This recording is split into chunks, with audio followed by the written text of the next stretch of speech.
Sunitha Williams, Butch Wilmore 9 మాసాల నుంచి స్పేస్లోనే ఉన్నారు. ఈరోజు ఇంటర్నేషనల్ స్పేస్ స్టేషన్ నుంచి అన్డాక్ అయ్యి భూమి మీదకి ప్రయాణం చేయనున్నారు. రేపటికి వాళ్ళు భూమి మీదకి చేరుకోనున్నారు. ఫ్లోరిడా కోస్ట్లో దిగనున్నారు. వీళ్ళ కోసం యావత్తు ప్రపంచం వెయిట్ చేస్తుంది. వీళ్ళ రాక కోసం 9 మాసాల నుంచి మనం ఎంతో ఉత్సుకతతో ఉన్నాం. కేవలం 7 రోజుల పాటు స్పేస్లో ఉండటానికి గత జూన్లో వీళ్ళు ఇంటర్నేషనల్ స్పేస్ స్టేషన్కి వెళ్ళారు. తర్వాత ఆ బోయింగ్ వాళ్ళ స్టార్ లైనర్కి టెక్నికల్ గ్లిచెస్ రావడంతో వాళ్ళు తిరుగు ప్రయాణం చేయలేకపోయారు. దీని వెనకాల రీసెంట్గా ఒక కథనం కూడా నడుస్తుంది. కావాలని స్పేస్ ఎక్స్ని ప్రమోట్ చేయడానికి, బోయింగ్ని తక్కువ చేయడానికి డొనాల్డ్ ట్రంపే స్పేస్ ఎక్స్ వాళ్ళ ఫాల్కన్ 9కి సపోర్ట్ చేస్తున్నాడా?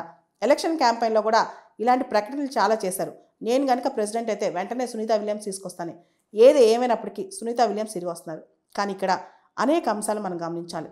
గత 9 మాసాలుగా వాళ్ళు స్పేస్లో ఉన్నారు. బుచ్ విల్మోర్, సునీతా విలియమ్స్ వీళ్ళిద్దరూ కూడా స్పేస్లో మైక్రోగ్రావిటీ లేదా జీరో గ్రావిటీ కండిషన్ అన్నమాట. వీళ్ళ పాదాలు కూడా అంటే గాల్లో తేలుతూ ఉంటారు, ఇలా ఫ్లోట్ అవుతూ ఉంటారనమాట.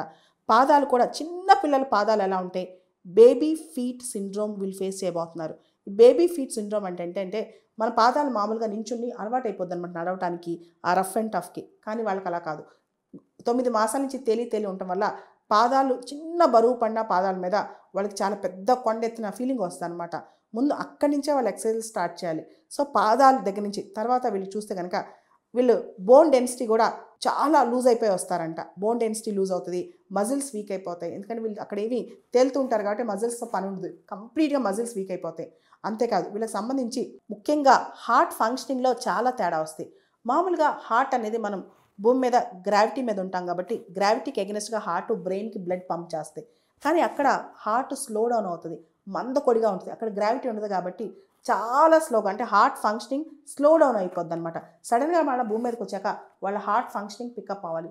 దాంతోపాటు బ్రెయిన్, ఈ క్రేనియం ఏదైతే ఉంటుందో ఈ స్కల్ ఫంక్షనింగ్, కాగ్నిటివ్ ఫంక్షనింగ్ ఇవన్నీ తేడా వస్తాయి అనమాట. ఈవెన్ సమ్ టైమ్స్ బ్రెయిన్లో కొన్ని మెమరీ పవర్స్ కూడా పోవచ్చు అంట. అండ్ వాళ్ళ కళ్ళు కూడా, ఈ కళ్ళు ఫంక్షనింగ్ కూడా కొన్ని మార్పులు రావచ్చు.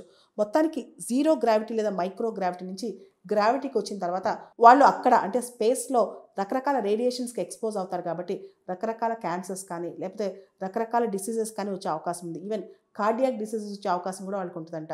సో చాలా డిఫరెంట్ లైఫ్ స్టైల్ అక్కడ లీడ్ చేసి వస్తారు.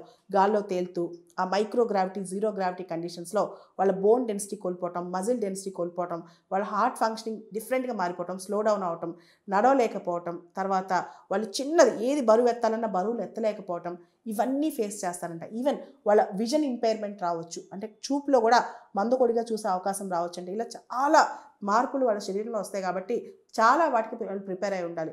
9 మాసాల పాటు స్పేస్లో ఉండి జీరో గ్రావిటీ లేదా మైక్రో గ్రావిటీ కండిషన్లో ఉంటే ఇక్కడికి వచ్చి భూమి మీద బతకడం అనేది మళ్ళీ వాళ్ళు కొత్తగా ఒక పునర్జన్మ ఎత్తినట్టే. అంటే ఆల్మోస్ట్ మళ్ళీ జన్మెత్తి వాళ్ళు ఫైట్ చేయాలి ఈ లైఫ్లో. ఇంత హెల్త్ కండిషన్స్లో, ఇంత క్రిటికల్ హెల్త్ కండిషన్స్లో వాళ్ళు కొన్నాళ్ళ పాటు భయంకరమైన ఎక్సర్సైజ్ చేసి వాళ్ళ హెల్త్ మొత్తాన్ని అబ్జర్వేషన్ పెట్టి వాళ్ళు మళ్ళీ బతికి బట్టగట్టాలి. ఈ భూమి మీద మనం ఉన్నప్పుడు అట్మాస్ఫియర్ మనకు ఒక షీల్డ్ లాగా యాక్ట్ చేస్తాయి. రకరకాల రేడియేషన్స్ మన పైన పడి ప్రభావం చూపకుండా మనల్ని ప్రొటెక్ట్ చేస్తాయి అనమాట. ఉదాహరణకి యూవీ రేస్ అనుకోండి, ఓజోన్ లేయర్ మనం ప్రొటెక్ట్ చేస్తాం అనమాట. ఇలా రకరకాలుగా మనం ప్రొటెక్షన్ అనేది భూమి మీద మనకు ఉంటుంది. కానీ స్పేస్లో డైరెక్ట్గా వీళ్ళు రేడియేషన్కి గురవుతారనమాట.